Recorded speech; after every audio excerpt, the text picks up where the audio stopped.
and welcome back to my channel. And hello, welcome if you are new. I'm Tori, I'm a motorsport content creator, mainly over on TikTok, however I am slowly progressing over onto YouTube. But hello and welcome, I hope you are all doing very well on this rainy, disgusting Tuesday morning as I'm filming this. However, I have just got back from Berlin and what an incredible weekend it has been. Never in a million years did I think I would be in a paddock, never mind sat in a media centre at the Formula E. Life goes in so many different directions, it changes constantly, but it's just kind of proved to me, never give up, never stop believing what you want to do, and if you guys want to chase your dreams, go and chase them. It sounds corny, it sounds cringy, but it is so true. And yeah, however, this video we're just going to discuss a little bit about Berlin. I've had quite a few questions, so I've just wrote a couple down on my notes, just in regards to how did I do it, how did I apply, what did I need to do in order to achieve it. So I'm going to explain everything to you guys, but yes, hopefully I'm going to cross my fingers for next weekend as well, you guys will understand. However, without further ado and any more little comments from me, let's get straight into my Berlin video. So, how did I get the pass? Now, it's a pretty simple step, to be honest. Anyone can apply for a Formula E Media Accreditation Pass, literally anyone. So for Formula E, what you have to do is you have to go onto the FIA website and create yourself an account. So it's literally a step-by-step guide, or even if you go onto the Formula E website and scroll down to a media accreditation, it gives you a direct link to get an account, sign up and get yourself on for an account for media accreditation through the FIA. Once you have put your account forward to the FIA, they either grant it or, you know, decline it. Obviously my account got accepted, which was absolutely incredible, it was brilliant. You do have to upload a certain amount of documents, so I uploaded a media kit with like all of my biggest views on TikTok, my monthly reach, my outcome, my followers, things like that. I uploaded that. So once I uploaded that and my account got granted, that's when you can start applying race by race for different events. Yeah, once then obviously you've applied, you just have to wait until the application deadline date, the accreditation deadline to come up. Then within that week you'll get an email. So yeah, that's how I got the pass. I applied and literally I was at Silverstone for the F1 on the Thursday. I was actually going to the Lando pop-up store to see Lando, and I got the email come through saying that I'd been approved and I was getting accredited for Berlin, which I was like, wait, what? That's happening? When? What? Why? Like, I cried, it was so amazing. But yeah, you literally just apply and then kind of the ball starts rolling from there, to be honest. What did it get me access to? So, once you pick up your accreditation pass, you can access pretty much anywhere almost. Obviously you can't go into the team's garages unless it's by invitation, you can't go into hospitalities, you can't go into the pit lane unless it's not live. Obviously you can't go into like hospitality areas, so you can't go into the Emotion Club, Ignition Club, things like that, you can't go into there. Other than that, you can pretty much access anywhere. You can't go into the grandstand unless you have a seat, which is a bit like, ugh, really, but you know, it's actually quite entertaining, to be honest. So you can pretty much access anywhere. You can access a media centre, press conference, media pen with all the drivers where you can interview them afterwards. You can access pretty much anywhere, to be honest. The media centre is an absolutely phenomenal place. You walk in and it's like, what is going on? It's absolutely incredible. But yeah, pretty much it tells you on your when you apply for journalism, it tells you where you can and can't go. So you can't go to the pit lane, can't go on the pit wall, can't go into the garages, but you'll have access to the paddock, press conference, media centre, media pen, everywhere.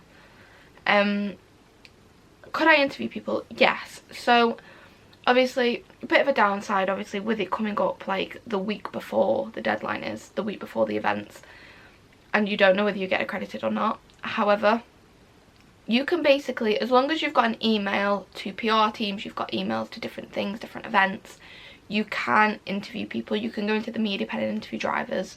You can go walk down the paddock and just quickly grab one of the team members and be like, is there a chance that I could interview so and so today for 5 minutes? And they'll be like, I'll get back to you. They'll go in, they'll come out. It is a very chilled paddock. You can do that. However, I would recommend emailing and getting, you know, a bigger response out there. Putting a bit more about you in there, what you want to interview the drivers, why you want to interview them, where is it going, how long is the interview going to be, where would you like to do the interview, things like that. And it just makes it so much easier and better and a little bit more professional from your side. Honestly, it's a really chilled out paddock. What is everyone else like? So I went basically on my own as media. I didn't know anyone in there. It was my first time. I was terrified. Walking in, I was like a deer caught in headlights. I was like, oh my god, what is happening? But I did message this lovely girl called Anne on TikTok after I found out she was also going as media, and we ended up actually sitting next to each other without even realising. And honestly, she's incredible. She is so funny. She is German, but she speaks so well in English, and the conversations we had were just so funny.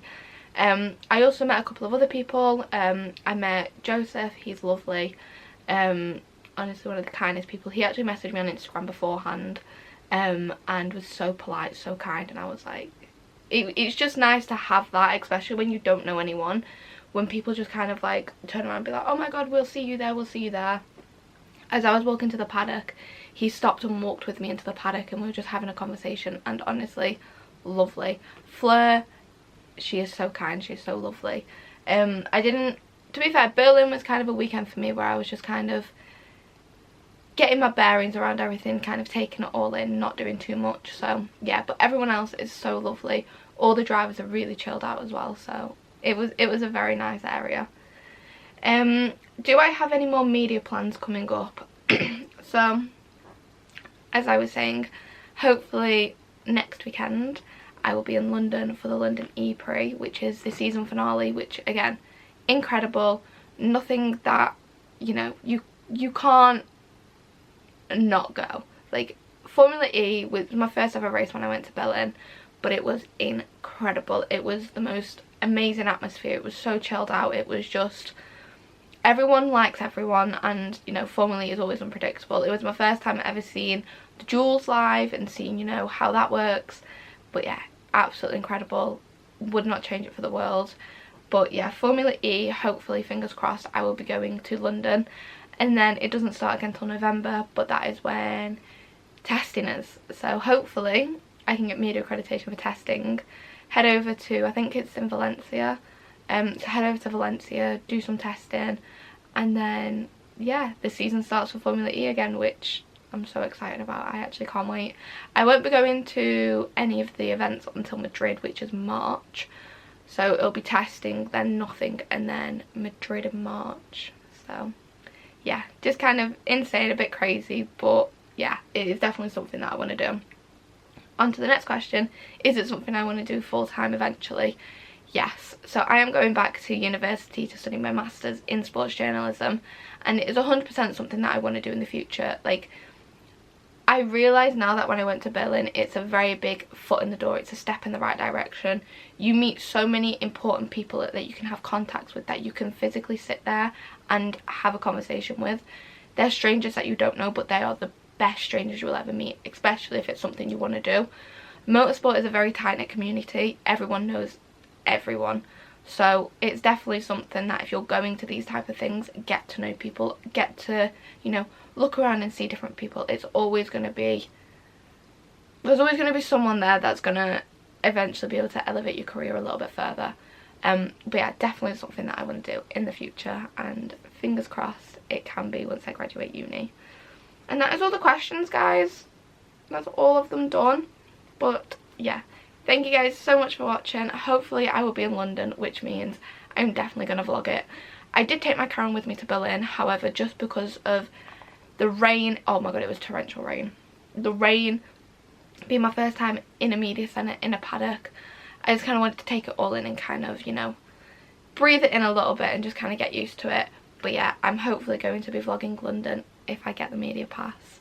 Fingers and toes are all crossed. But yeah, it's definitely something that I want to do, so I guess we'll just have to see if it is something that I can eventually do. But for now, thank you guys so much for watching. I hope you guys enjoyed this video. If you did, please give it a thumbs up and subscribe down below. And yeah, hopefully I will see you guys in London for the Formula E season finale.